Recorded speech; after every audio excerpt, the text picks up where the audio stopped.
Is the Sony 6600 still worthy of buying in 2024?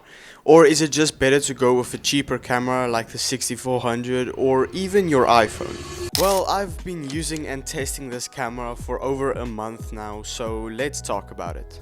So just before we dive into the video, I would just let you know that everything in this video is going to be shot on the Sony 6600 with the 16 to 50mm kit lens. So let's dive right in and talk about the body first. My first impressions of this camera, the body is exceptionally great quality.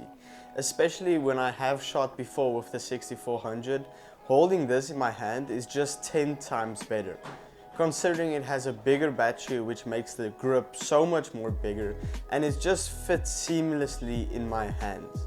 Now the battery is the FZ100 batteries, which are the same ones that the Sony A7 series use, and I can tell you they will last a whole entire day of shooting with no problems at all. So yeah, when it comes to the body, it is definitely weatherproof and dust resistant and moist resistant and all those things, and it just feels so much more premium comparing it to a 6400 for example.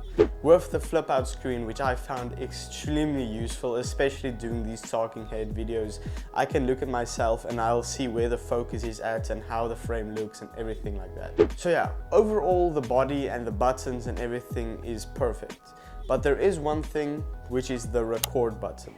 Now for some crazy reason, Sony decided to put the record button on the side at the back of your grip.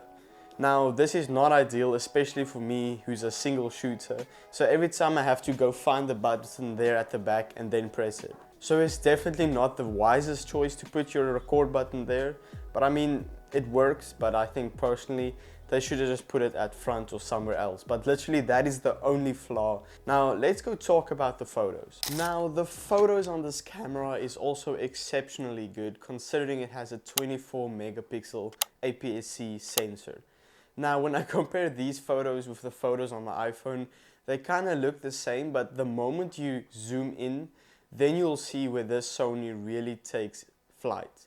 Because of that big sensor, that 24 megapixel sensor, it takes up so much more detail than your iPhone for example, and I think it looks so much better. Especially if you can master manual mode where you can shoot the stars and everything. Some of my best photos have been taken on this camera. So yeah, when it comes to photos, it is a great camera where you just like point and shoot and it will look good. So nothing much to say about them. You can obviously upgrade your lenses, but we'll talk about that in a minute. Now the video on this camera is exceptionally good as well. Especially me coming from shooting all of my content on my iPhone to now using this, I can tell you it's a major upgrade. And the thing is, I'm only using the kit lens that comes with this camera, which is literally one of the worst lenses you can put on it. So if you buy better lenses and pair it with this body, you'll be a straight up cinematographer right there. So yeah, when it comes to video, this thing is almost 5 years old, yet it can still shoot 120 frames per second at 1080p and 4K at 30 frames per second. So when you compare those stats with the new cameras, you might think that it's not that good, but I've shot in all my videos in 1080p and I had no problem with it at all. So yeah, when it comes to video, this thing is an absolute beast of handling anything you throw at it. As I said, especially if you learn manual mode, you can really push this camera to its limits. Okay, so another cool thing about this camera is it can shoot in S-Log cine profiles, which basically means it takes up way more space, but it takes in so much more information that you throw at it, which is perfect if you want to learn how to color grade and stuff like that. Like I'm shooting in it right now, and now I learned how to color grade these footage.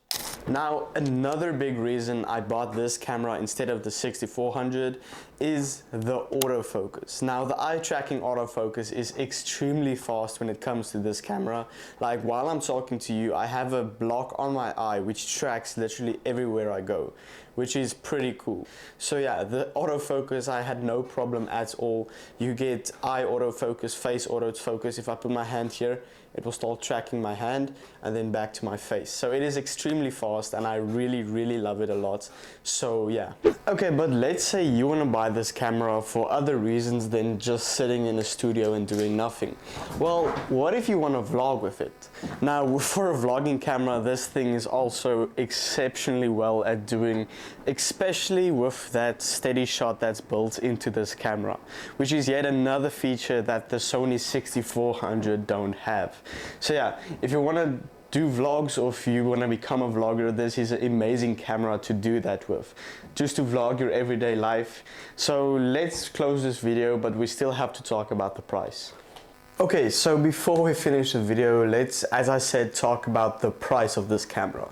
Now, this is at the more expensive side of cameras, especially if you're going to buy it new, which it goes around $1,300 for the camera and the kit lens. Because this camera is already 5 years old, there is a major second-hand and used market for these types of cameras. That's why this camera I bought on Facebook Marketplace for only $900. So yeah, I hope that answered your question, and of course this camera is still worth buying in 2024. Even though it is still old, it is still exceptionally good at everything that it does. So yeah, thank you guys so much for watching and catch you guys next time. Peace out.